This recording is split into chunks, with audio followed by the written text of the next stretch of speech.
বোনরা শোনেন, ভাইরাও শোনেন। সুমাইয়া স্বাধীন কখন স্বাধীন?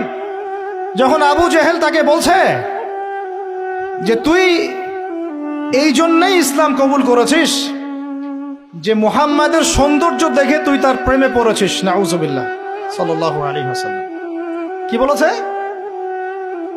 বলেন?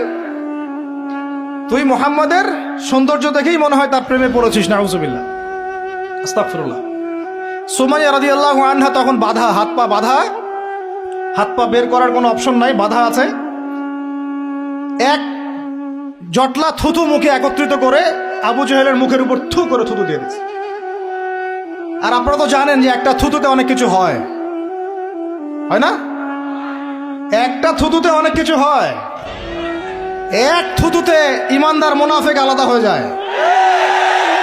এক থুতুতেই ইমানদার মুনাফিক আলাদা হয়ে যায়। সুমাইয়াও থুতু দিয়েছিল আবু জেহেলের মুখে। এবার আবু জেহেল কি করেছে শুনেন। আবু জেহেল তার কাছে একটা বর্ষা ছিল, বর্ষা চেনা যায়, বর্ষা সামনে অংশ চোখা, এটা দিয়ে সুমাইয়া রাদিয়াল্লাহু আনহার লজ্জাস্থানে আঘাত করে তাকে শহীদ করে দিয়েছে। ব্যথা অনুভব করলেন না? আমি জানি করেন নাই, কারণ সুমাইয়া আপনার কেউ না। সুমাইয়া আপনার কেউ না।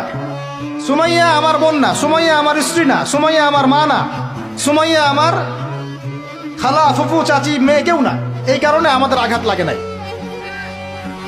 যদি আমাদের এই দেহটা যে অবশ, আমাদের উম্মার যে দেহটা যে অবশ, এটা তো বোঝা যায় চলমান বিশ্ব রাজনীতি দেখলেই।